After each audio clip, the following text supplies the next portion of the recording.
Hello. Okay, everything seems to be working.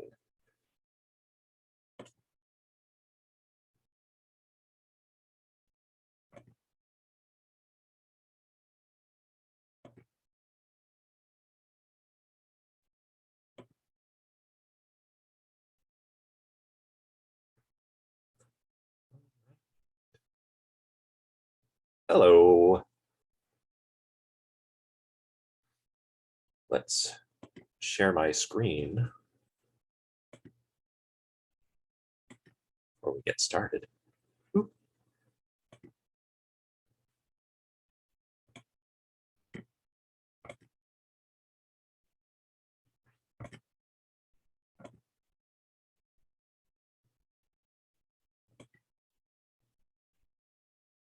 I'll just wait another minute or so until everyone gets here. Hopefully everyone can hear me. If not, that's bad. So, yes, can you all hear me?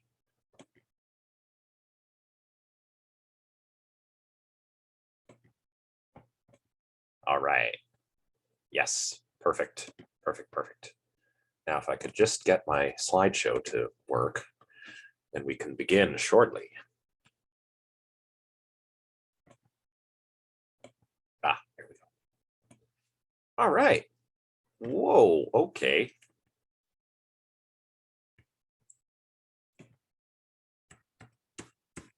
All right. So the second last class of the semester, we have made it almost, which is good. So the last chapter is pretty short, and not really all that summative either.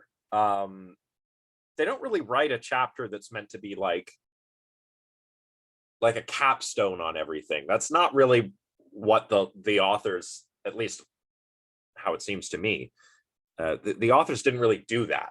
But they do leave off with some really interesting questions. And they sort of point us towards some interesting areas outside of the philosophy of emotions that some of what they say throughout the book and in the last chapter bears upon. I'm hoping that in our final class, we'll have occasion to talk about that. So I know initially in one of my recent announcements, I said that we'll cover everything except for the very last section today. We'll probably cover the last two sections next time, actually, because they're both very short. But as I said, they sort of open up some interesting questions that I think pertain to my own area of interest and areas of interest that I think some of you are writing papers on. So I'll say a little bit about that in a moment. But for now, just to cover the intro of this chapter and the main section, the main section, whatever, the first section, main section, whatever it is. We'll do a little bit of recap first. We've got to recap these three constraints that Deonna and Teroni think, or rather argue, that any theory of emotions has to satisfy, right? First, we have the intentionality constraint, right? Emotions stand in intentional relations to values without being about values. Okay. The second constraint is the phenomenology constraint. Emotions are essentially phenomenological states and stand in relation to values in virtue of being the phenomenological states that they are. The final one is the epistemological constraint. Emotions are crucial, perhaps eliminable, sources of justification for our evaluative judgments, even though they essentially depend on other cognitive states providing them with their objects. Now, I want to do a little bit of recap here. The reason is we have seen so far how this attitudinal theory or like felt bodily attitude theory, whatever you want to call it, satisfies the first two constraints. We haven't really seen how it satisfies the epistemology constraint because we haven't got there yet, right? I mean, this is kind of what the authors are talking about. I mean, a little bit in the previous chapter when they spoke about justification. But they're also going to continue this in this chapter. So the intentionality constraint, what does it mean to say that emotions stand in intentional relations to values without being about values? Or rather, how does the felt attitude theory or the attitudinal theory of emotions satisfy this constraint? Anybody?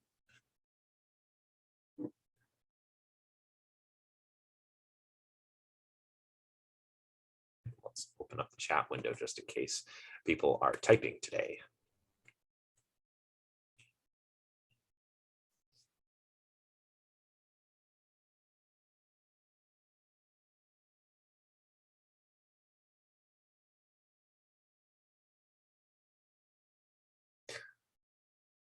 Ooh. Well, I mean, I can tell you, but I'm wondering if one of you can tell me. All right, I'll tell you. Remember that on this felt bodily attitude theory, the whole thing we talked about previous to this concerning evaluative properties and what they actually are, right? Evaluative properties, the authors have argued, supervene on natural properties, right? And these natural properties figure in the content of the mental states that make up the cognitive bases of our emotions, right? And remember further that this theory, on this theory, emotions aren't value judgments because of where the evaluative stuff is located, right? Which part? Supervening. Okay, so supervenience, remember, is the idea that in this case, the idea is that evaluative properties supervene on natural properties. So think of the dog, right? The dog exhibits some natural properties, like it has sharp teeth and it's behaving erratically. And depending on the context, right, if I'm in front of this dog and I see, this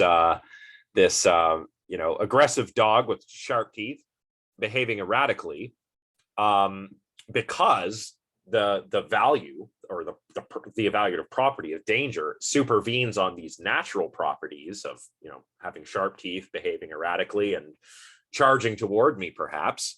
That means that in that instance, that's where the evaluative property of danger comes from. It supervenes on those natural properties, right? So that's what the idea of supervenience is here. And, emotions basically are able to stand in intentional relations to values without actually being about values, on the one hand, because of this supervenience, right? What's in my cognitive bases are things like, a perception that the dog has sharp teeth, or a judgment that it's behaving erratically, right? But because evaluative properties supervene on these natural properties, I kind of have an indirect intentional relation there, even though my emotion isn't about evaluative properties. Further, emotions as felt bodily attitudes, they're not judgments, right? Their content is never a judgment about an evaluative property. Maybe they figure in the cognitive bases of these emotions, but they're not what the emotion is about, right? The emotion is about the particular object, the snarling dog, rather than, say, the formal object, which would be danger. Yeah, so that's the way that their theory satisfies the first constraint. Now, the second constraint, emotions are, let me just see so I can read here. Emotions are essentially phenomenological states and stand in relation to values in virtue of being the phenomenological states that they are. This one's also fairly straightforward. Remember, these bodily attitudes are stances, like felt stances we take toward things, right? Fear is something we've evolved, a felt stance we've evolved to take toward things that are potentially dangerous, right? So emotions, this is why emotions are essentially phenomenological states that stand in relation to values. So there's an intentional relation, but there's a further relation. They stand in relation to values by virtue of being the kinds of states that they are, which are particular felt attitudes or even just like tendencies for action. This is kind of like Lazarus's terminology, right? Felt tendencies to act in certain ways in response to certain stimuli. And again, because of that supervenience of evaluative properties upon natural properties, that's how we get there, right? So far, the theory satisfies both of these constraints. The third constraint is what we've got to work out today, or start to work out today, right? Emotions are crucial, perhaps eliminable sources of justification for our evaluative judgments, even though they depend on other cognitive states, besides judgments. Other cognitive states provide them with their objects. So emotions should prove to be sources of justification for some of the evaluative judgments that follow from emotions or which explain emotions. So that's what we've got to talk about today. So the authors remind us at the start of this chapter that emotions are attitudes that depend epistemologically on the content of the states that function as their cognitive bases. So remember, there can be all kinds of cognitive bases for an emotion: beliefs, perceptions, imaginings, all kinds of different mental states that can form part of their cognitive bases. So emotions depend epistemologically on them in the sense, I suppose, that sometimes those states, that's what I'm trying to work out right now. What does it mean to depend epistemologically? The emotions you have depend on the content of the cognitive bases. No worries. So, right, think of, again, the dog. I know I keep coming back to this example, but my attitude of fear, my felt bodily attitude that is fear, depends on the content of the states that function as the base of my fear. It depends on my perceptions, perhaps, right? And what they mean by epistemologically here, depending on the content of these cognitive bases, are I take it to mean at this point whether the emotions are justified or correct, because on the content. We'll get to some examples of this. So we'll get to some examples of this in a moment. This is just sort of a reminder that this is what we're tackling here, the epistemological stuff. But the authors also want to explain how we can satisfy the epistemology constraint, mainly the second part of the epistemology constraint, the part that they haven't tackled yet, the idea that emotions constitute privileged sources of justification for the value judgments that they explain, right? Because look, emotions lead to evaluative judgments all the time. For example, again, say somebody makes a remark that angers me. And someone asks me why I'm angry, and I could answer them. Remember, it's a why question. We're asking why questions again. I could answer that why question and say, well, the remark is offensive. That's a value judgment, an evaluative judgment that I've made following my outburst of anger or my experience of anger if I don't, have an angry outburst or something. So it's easy to see how emotions explain evaluative judgments. But do these judgments also justify the emotions they explain, right? So say, again, somebody makes a remark and it's offensive, perhaps. I take it as offensive. It causes me to become angry. So my emotion, anger, explains my evaluative judgment. The remark is offensive. But can that judgment, the remark is offensive, justify my anger? This is what the authors want to sort out in this chapter. So we want to try and go from justified emotions to justified evaluative judgments. That's where the authors are trying to take us here.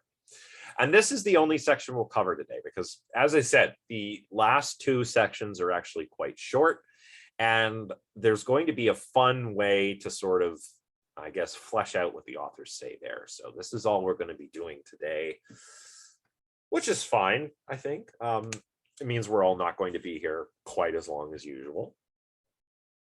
So with that said, let's dive into this section. The authors begin, the natural thought at this stage of our discussion is the following. Whatever it is that justifies an emotion, that is the specific content of the emotion's cognitive base, should also suffice to justify the corresponding evaluative judgment. So let's unpack that.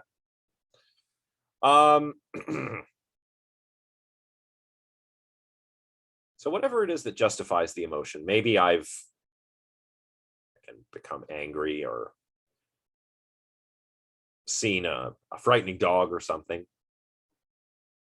Part of my contents of my cognitive base are what justifies the emotion, right?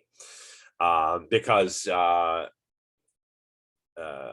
again, perhaps I should have re-summarized the justification conditions of emotions here. But the idea is that if the evaluative property supervenes on some of the other properties that are featured in the content of my cognitive bases, if I represent the object, the particular object as having the emotion indirectly, I guess, is having that property, then my emotion is justified. If indeed it turns out the object really does bear that property. So is this as straightforward as it sounds? The authors, well, I don't know how straightforward that just sounded, actually, but the authors, in any case, don't think this is actually as straightforward as it sounds, right? So, say some content of some part of my emotion's cognitive base justifies the emotion. Would that also justify the corresponding evaluative judgment? Maybe not. There might be constraints on justified evaluative judgments, for example, which don't apply to justified emotions, right? And the idea that they take up here is one that they've already discussed in chapter 7. One idea is that evaluative concepts are concepts of appropriate emotions. So remember back to chapter 7, if you will, that what this means is that to judge, like, say, a dog as dangerous or a painting as admirable is just to judge that fear of the dog would be appropriate or that admiration of the painting would be appropriate, right? This is an idea that the authors kind of considered, but ultimately rejected in this chapter. Why? Well, as they say here on page 119, as you will remember, neither the subject's awareness of the situation, awareness of, say, a dog with sharp teeth, nor his having the emotion, fearing the dog, is identical to awareness that it is appropriate to have it. Emotions cannot refer to their own appropriateness in that way. So we can't really get our justification by pursuing this line of thinking that we've already considered. So it starts to look on an analysis like that, the justified emotions can't really justify the corresponding evaluative judgment on their own. What the subject would have to do is ascertain that the emotions she's experiencing are actually appropriate to the situation she finds herself in. How would a subject go about doing that? The authors suggest a couple of different approaches. Firstly, they suggest, well, I'll just read this verbatim. First, the suggestion may be that she must rule out any involvement of the kinds of distorting factors in her response that we discussed in chapter 9 in connection with motivational states. Second, and perhaps more fundamentally, the idea may be that she must, given the nature of the evaluative concepts featuring in her judgment, make sure that her emotion is appropriate in the circumstances. Let's take these issues in turn. And the first issue, again, comes out of the discussion from chapter 9, right? Certain motivational states point to emotions being justified. They don't actually justify the emotion, but they point to the emotion being justified, right? Similarly, other states can point to the emotion being unjustified, right? If my anger is simply a result of the mood that I'm in, and I have an angry outburst because I'm in a bad mood, well, that points to my emotions probably being unjustified. But if it comes out of a, like some kind of character trait, well, then it might be justified. If the character trait doesn't justify it, but it might be justified. It just sort of points to its being justified. So that's the first approach. Now, regarding that approach, there are lots of examples that we could try and come up with to show how sometimes the subject must consider her cognitive and emotional state and whether that state would justify an evaluative judgment, like the example I just mentioned, right? If somebody is in a bad mood or just hasn't had their morning coffee and she has an angry outburst at someone, internet connection. Hopefully my internet connection survives. Just had a little thing happen there. So where was I? Well, there are examples that we could come up with to show that the subject's got to consider her own cognitive and emotional state. So subjects are required to take into account that their emotions in some circumstances don't constitute grounds for justification of the corresponding evaluative judgment. How would that look in an example where, say, I've just woken up and I'm in a bad mood, or I haven't had my coffee or something. I'm just in a mood, right? And maybe I have an angry outburst because of that. How might I bring my my cognitive emotional states into my thought process there when, trying to form and justify an evaluative judgment? Anybody?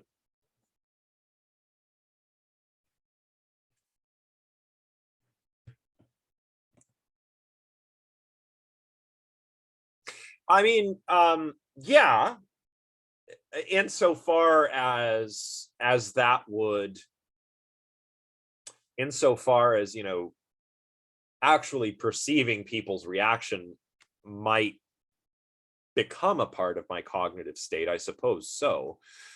But I mean, I'm more thinking along these lines. I'll try and sketch it out here. So, I get to the office. I haven't had my coffee before I leave the house, maybe. I've had a terrible night's sleep. And I get there and the coffee machine, I don't know, maybe the coffee machine at the office is empty. There's no coffee. Someone's finished off all the coffee, right? And I'm really irritable. So I have an angry outburst. I say, damn it, Jones, you bastard. You didn't leave me any coffee, right? Yeah, you take the Joe, you make some Mo. That's right. Angry at Jones here, who's not following this coffee room norm, right? So I get angry, and I say, Jones, you bastard, something. I have an angry outburst, right? But okay, so now I've had the emotion. Now I'm angry. And anger is all about, an offense, a slight against me and mine, right? So but maybe I'm very angry though. Maybe I take the coffee pot and smash it against the wall or something, right? So that I'm like super angry. So there's a value judgment that follows, if we're trying to answer a why question about my anger. Why did Josh just call Jones a bastard and chuck the coffee pot against the wall? Well, someone has committed an offense against Josh, would be my evaluative judgment, I suppose. But considering my cognitive and emotional state, where my is the offense true? If I consider my cognitive and emotional state, and I'm being objective, I would have to conclude like, oh, I shouldn't have done that, because maybe Jones he was busy, just forgot to, make Mo or Joe, right? Maybe he's having a bad day too. So I could have a judgment. I mean, the judgment also seems unjustified. But then even if I arrived at that judgment, that couldn't justify my emotion, because the judgment itself is unjustified, right? But here's the thing. Here's where the authors are going with this. Just because we can come up with these examples, right? Like I'll just make it clear, like in those conditions, I would be required to take into account that my emotions don't constitute grounds for the justification of, the judgment, that Jones has wronged me somehow, right? So we can come up with all kinds of different examples like that. But they don't show that we're required to do this each and every time we make an evaluative judgment on the basis of our emotions, right? And I really like the sort of example the authors offer here to try and clarify this. This really kind of like makes it clear. There are some circumstances in which justified color judgments must take into account occasional bizarre or distorting lighting conditions. But this does not support the idea that justified color judgments made in favorable conditions also require that the subject make sure the conditions are not unfavorable. So this first suggestion provides no reason to think that the emotions cannot be sufficient to justify the corresponding evaluative judgments. So just to kind of clear it out, like in optimal conditions, maybe I see a blue vase, but that's a window, natural light, lots of light. I've got my glasses on. I'm looking through like the atmosphere, not like any kind of weird medium where there's lensing and all kind of visual artifacts. I can make a color judgment and it would be justified. That's blue. My judgment, oh, that vase is blue, is justified because of my perceptual experience of it being blue, right?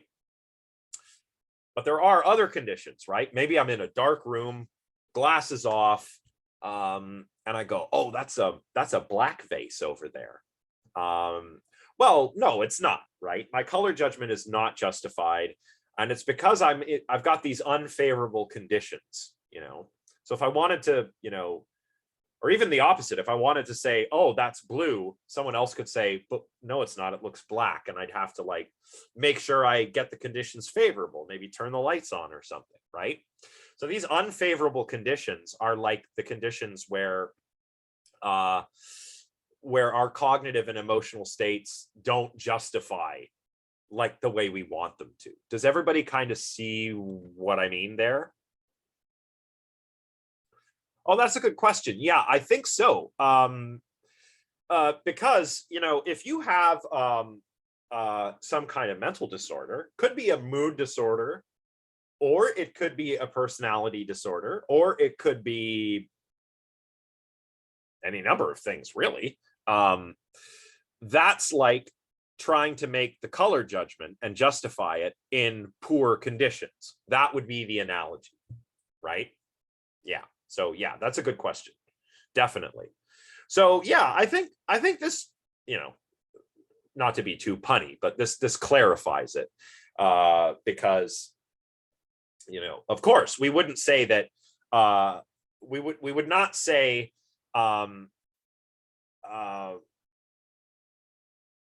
if the conditions are good, I don't have to make sure they're not unfavorable if I'm making a color judgment or if I'm making an evaluative judgment following from my emotions. If my emotions are working well, then there shouldn't be a problem here, right? I don't have to stop every time I have maybe Jones really did do something offensive.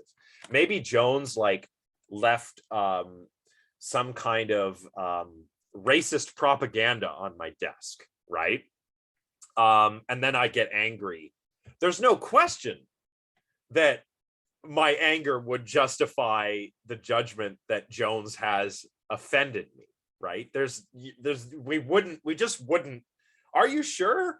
Like, oh, Jones left racist propaganda, but like, how racist was it though? Like, no, we don't do that, right?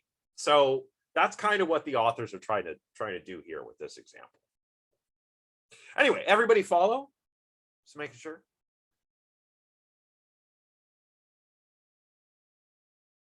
Okay, yeah. I also think I have a handle on this. It's the end of the semester. Yeah, well, that's good. I would have reviewed more, but it's the end of the semester, and I think we're all hitting the wall, as the saying goes. So this is kind of like on the first approach, we're alleviating some worries here, right? Now let's move on. Let's move on to the next approach. Okay, get myself out of the way here. So to the second approach, the authors say, suppose that making an evaluative judgment does indeed involve the tacit implication that a given emotion would be appropriate, kind of like the chapter 7 stuff I was mentioning earlier. Does this entail that a justified emotion is insufficient for the corresponding judgment's justification, for justifiably arguing that this emotion is appropriate? Well, the authors don't think that it's obvious that this is the case. They say immediately after this that a justified emotion, we have said, is one that is based on real or apparent awareness of properties that, in the circumstances, would constitute an instance of the relevant evaluative property.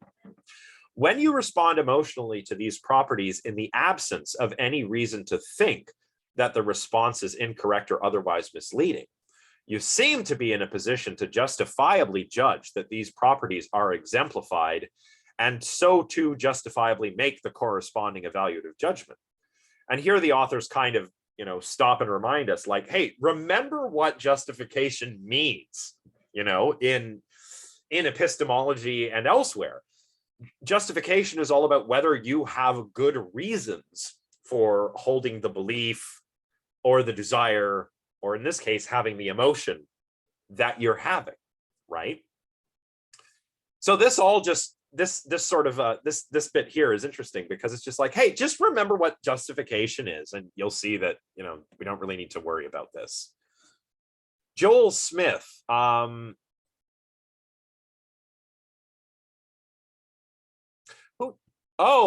yes. Oh, and the review, right. See, end of the semester. I'm like, who's that? Yeah. Yeah. End of the bloody semester. Holy moly. Yeah, no. And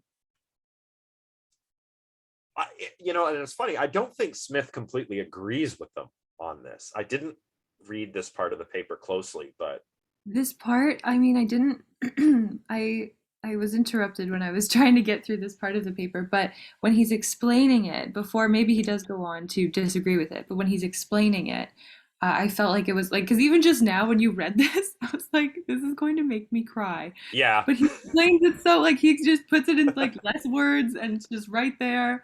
Yeah. It just feels more conversational, I guess, when he does it. Yeah. And I like that.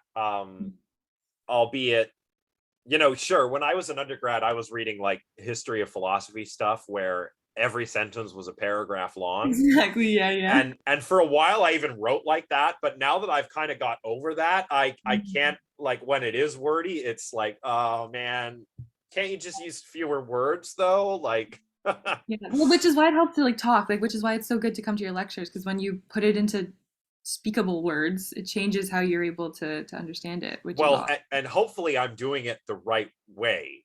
Hopefully I'm using the You're right doing it the words. right So way. Seems to be.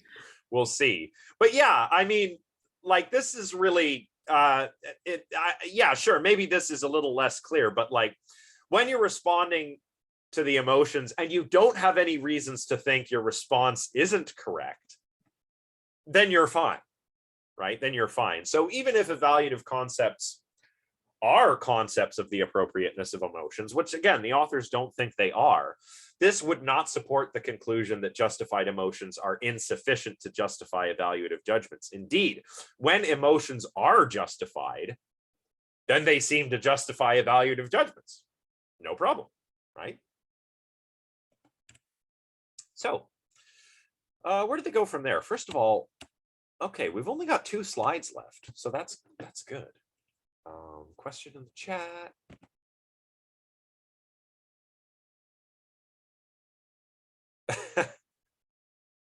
Like, how do I put it? Like, if If you you're,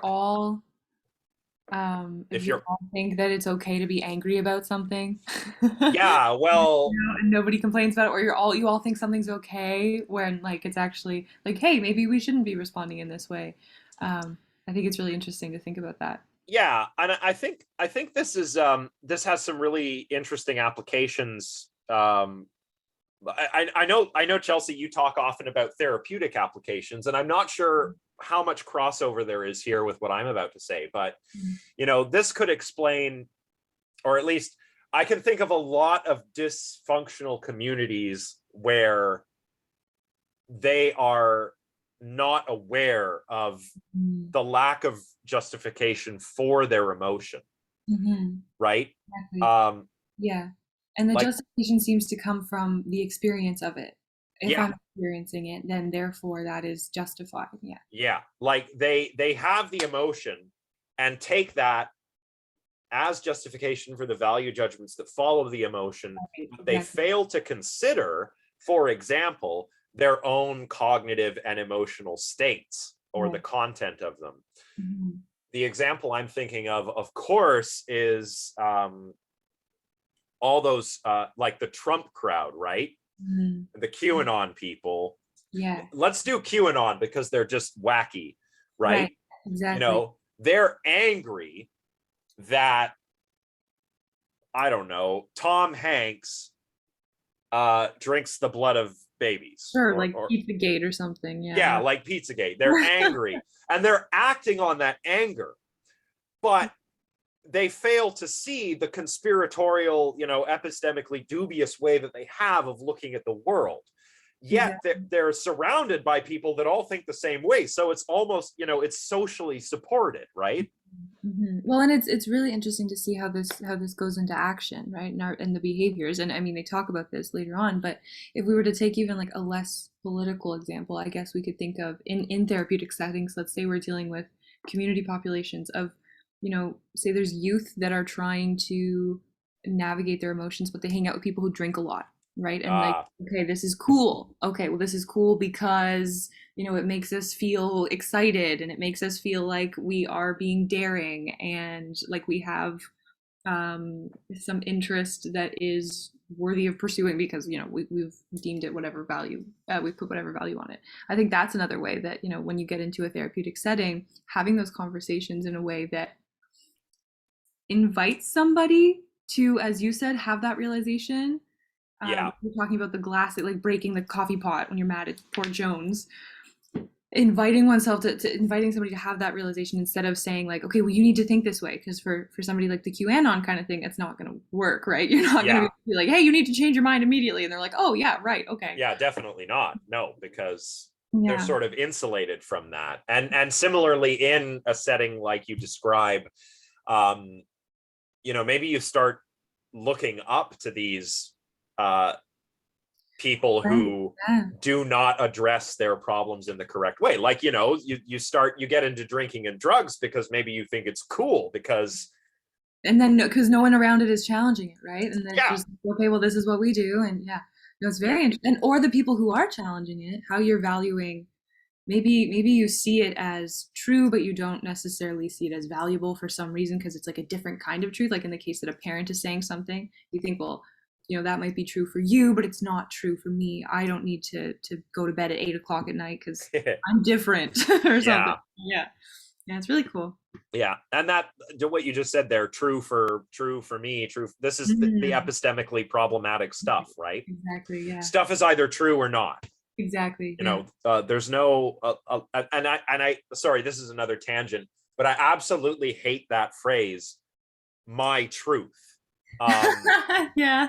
Like, okay, yeah, no, that's your lived experience and that's Right. totally cool, but there's truth and then there's Exactly. falsehood. Yeah. So, Yeah. you know, So it's a really it's oh God, we could get into linguistics. How yeah, right, like okay, I'm not gonna go there. That's a great talking point. I'll shut up now. All right. Well, we'll continue. We don't have long to go, so we can pick it up again in a bit if the interest is there. But okay, so kind of, well, actually, this serves as a nice segue, right? Because making an evaluative judgment, the authors argue, seems to consist in committing yourself to there being reasons. So I guess in reasons to think an evaluative property is exemplified, right? So making a justified evaluative judgment requires that you have good reasons to think that such and such is so. And this is another example that we could contrast with, like, therapeutic settings or I suppose cult settings. If we're going to describe a phenomenon like QAnon, the good reasons is key, right? So under what circumstances would a subject actually have those good reasons to commit herself, in such a way, to committing yourself to there being reasons to think that an evaluative property is in fact exemplified? The authors say only when one can articulate what features of the situation render the judgment that the value is exemplified reasonable. And there's a cool example. Oh no, my internet connection. Why is it unstable? Yes. It said I had an internet thing happen. So making a justified evaluative judgment means you've got to have good reasons to think that such and such is the case, right? You've got to commit to there being good reasons to think that an evaluative property is actually exemplified. Under what circumstances do we have good enough reasons to make that commitment? The authors say it's only when one can articulate what features of the situation render the judgment that the value is exemplified reasonable. So the example of Jim's embarrassment, this is right from the book. I didn't copy and paste this. We'll just go to the book here. Silly, slow computer. So on page 120, they have this example of Jim being embarrassed, right? Suppose, for instance, that Jim rushes out of a conference room claiming that the situation was deeply embarrassing. I've been there. I've never rushed out of the room, but, I've had that emotional reaction, justified or not. His judgment is explained, for instance, by the justified embarrassment he felt, which responded to various subtle cues in the audience. As he is making this judgment, however, he is unable to specify the relevant features. The suggestion is that, given the above-mentioned constraint, his inability invalidates his judgment. And then this shows that justified emotions are at least sometimes not sufficient for the justification of the corresponding evaluative judgment, should we accept this conclusion. So that's the example of Jim. Jim is not able to articulate the features of the situation that his judgment is predicated upon, right? Oh my God. So yeah, go ahead. Oh my God. This is crazy, because what do we like this? How do we talk about children who have big like, are we saying that they cannot have these big emotions if they can't articulate them? Then we get into, well, I don't know how the authors would answer this question. And again, this is one of those reasons why I'm kind of like, why not have a summative conclusion? Mm-hmm. Because that's a question that kind of gets just left hanging.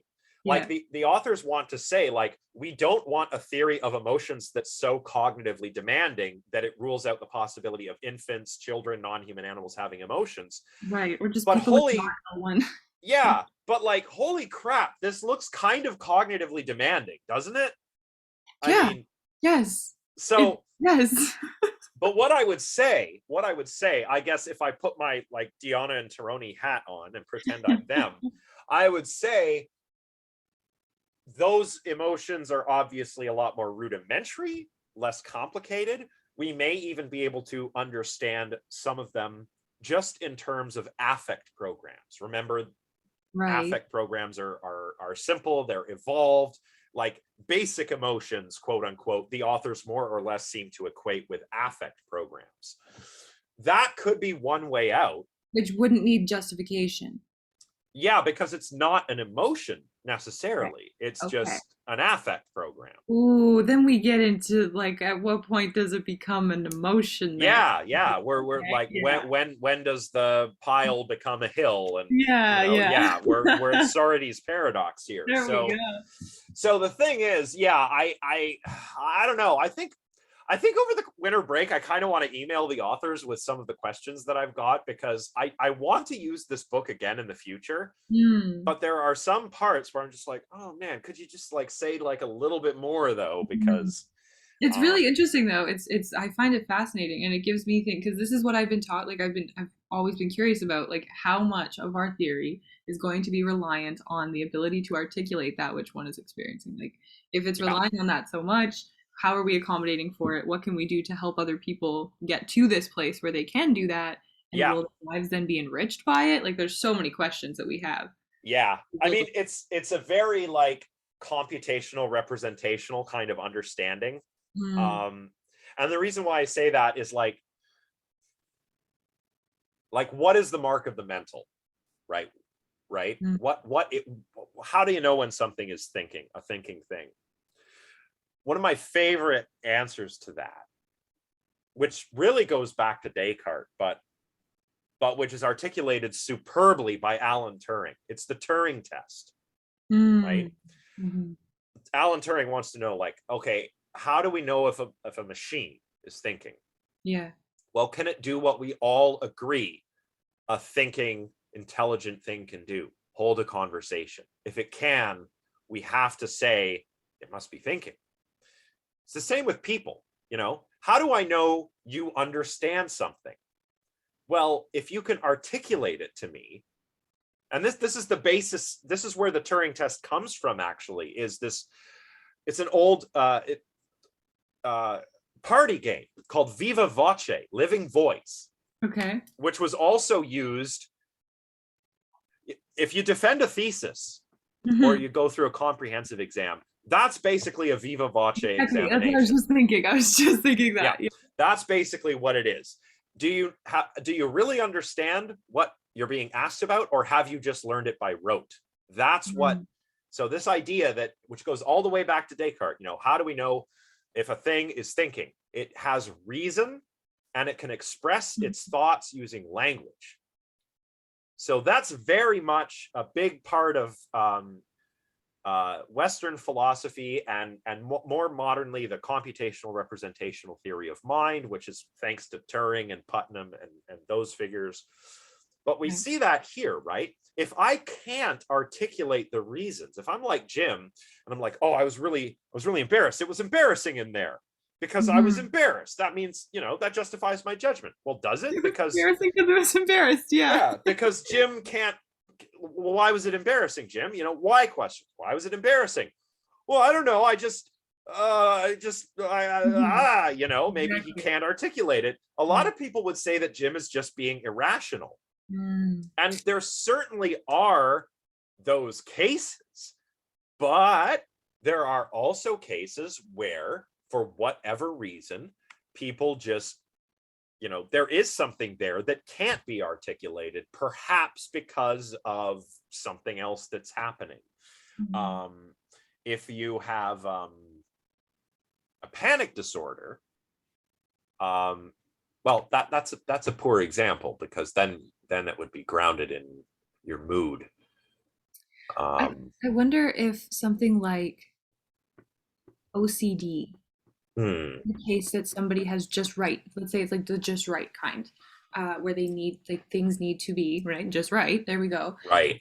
Say you need to make sure that you, I don't know, touch your knee 3 times before you walk out of the house or something.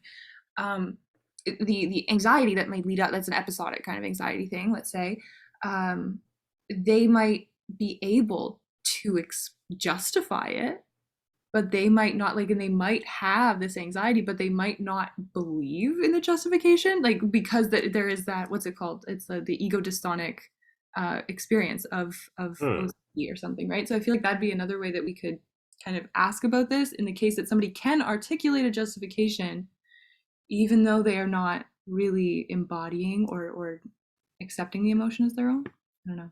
Yeah, I'm not sure. The truth is I don't know enough about OCD. Okay. So just would the person be, so is this person like, oh yeah, this is why I'm having anxiety.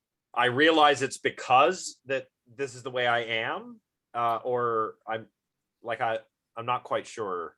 Yeah. So with OCD there is like there are the kind of the feelings, the urges, right, that come up, and then I guess it would be a little bit more difficult if we were to parse it a little bit more because we can have the urges and then the emotions as a result of the urges. But sometimes people would say that the emotions are the same thing depending on how they're experiencing it. Right. And in the case that someone is educated enough to know that their OCD is justified in the sense that this is your brain works this way and this is how you have to deal with it, but it's something integral to OCD is that it is ego dystonic and it does stress people out that they're having these feelings, and there Right. is an essential metacognitive component to it. It seems like there is here too, right? If you have to articulate something that is in and of itself, you're articulating the experience, that is seems to be metacognitive. Yeah. And um yeah. I guess also one other thing that I'm not see, like, I want to like this because I've grown to like this theory, Yeah. but I mean, we can be of two minds about things. This is Mhm. an old, like, just old brain, new brain, right? Right, exactly. Yeah. Yeah. So, I mean, this might be too, how do I put this? This is very much in line with the Enlightenment picture of cognition, right? Like I said a moment ago, like reasons, articulating things, language, Descartes, blah blah blah, right? But I don't know if all cognition really works that way. So I Right. don't know. But anyway, It's fascinating. No, and I do yeah, think again I am sympathetic to it. I think more than some of the other theories we've looked at, but yeah, very interesting. yeah. So should we okay, so the example of Jim shows that, as the authors say here, justified emotions are at least sometimes not sufficient for the justificating of the corresponding evaluative judgment. Should we accept this conclusion? Well, the authors don't. They actually favor an approach on which the mere occurrence of emotions is not sufficient to justify the corresponding evaluative judgments. Only justified emotions, whose justification depends on the nature of their bases, are sufficient. So go back to Jim's case. Let's go back to the book here. What do they say? They say, applied to Jim's case, the idea is that given that awareness, given that awareness of the relevant cues justifies his embarrassment, his judgment that the situation is embarrassing would be justified if based on awareness of the same cues. The fact that these cues are not accessible when he is out of the room and making his evaluative judgment is beside the point, since his emotion would also be unjustified if it were to take place in the same circumstances, absent any awareness of good reasons. And again, this is one of those times where I'm kind of like, why didn't you start with that, authors? Because that's quite simple. Yeah. Right? And then go backwards. Well, somebody might say this, but no, it's fine, because they've started it with the point they want to make. But I don't know. So the authors are concluding at the end of this section that justified emotions are sufficient for justified evaluative judgments. They are not necessary, right? They're not necessary because we could make value judgments that aren't emotional too, right? I mean, there are all kinds of non-emotional evaluative judgments. Certain moral judgments might occur with or without emotion. For example, aesthetic judgments. We could think of some that are accompanied by emotions or that follow from emotions or which do not, right? So that's why they don't say anything about necessity. But sufficiency, yes, justified emotions are sufficient for justified evaluative judgments. That's just to say that if you form an evaluative judgment on the basis of an unjustified emotion, then that evaluative judgment cannot be justified. That's what they're saying. And then they ask, if justified emotions are sufficient for justified evaluative judgments, do they constitute a privileged route for the making of these judgments and hence for our knowledge of value? And that is what we will talk about next time. We're going to talk about these last two sections briefly and hopefully have a fun discussion along the way. And if you've been on the Discord server, you kind of already know where I'm going with this. I want everybody to watch the little clip I posted from Star Trek, The Next Generation. I know I'm being a giant nerd here, but watch the little clip of Data and LaForge. Data is an android. You need to know that before going into this. So Data is an android. He does not experience emotion, but he's experienced an emotion. And in the very last section, the authors talk about, in their discussion of emotions being a sort of privileged route to evaluative properties, they bring up this example of somebody who's cognitively able to make these judgments, but who doesn't have emotions. And I thought to myself, oh, that's just Data. So yeah, we're going to mix it up and kind of flesh this out using our sci-fi example of Data the android. So that'll be fun. So you can watch that brief clip. It's only about a minute long. Watch that brief clip on my Discord server and read the last two sections. They're both very short. There's only like a couple pages. And be ready for some discussion. Bring some examples of your own, and we'll do something fun for our last lecture, right? Because we're almost done everything, and I want to go out on a good conversational note. Have a good chat with everybody. So yeah. Other than that, still working on the things. Oh yeah, the responses. Yeah, but I'm sure you've all seen my announcement. If you want to hand in your third response, hand it in. If you want to wait for your feedback, wait for your feedback. I'm not going to give any late marks. I haven't given late marks since COVID started. So yeah, we're just trying to make it to the end. Just trying to keep I feel like I'm riding a soapbox car down a hill.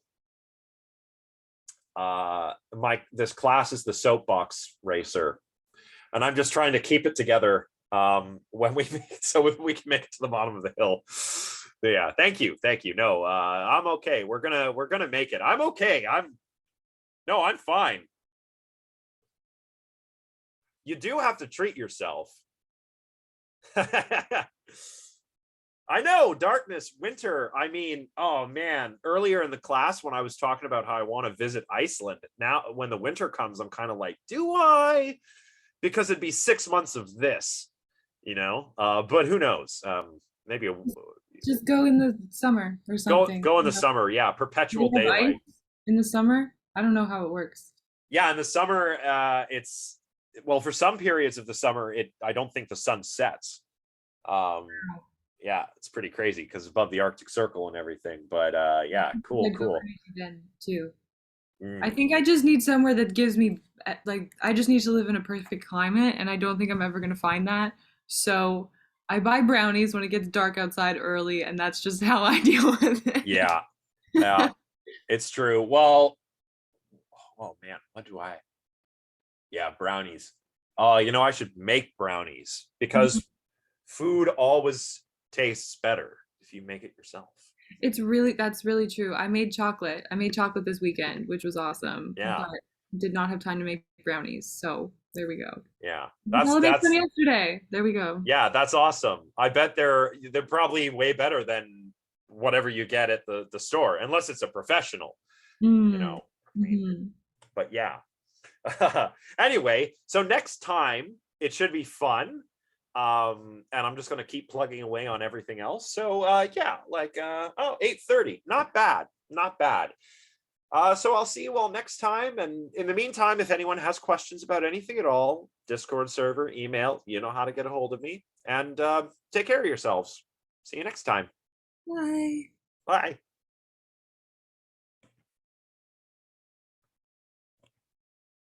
Welcome, everybody. Take care.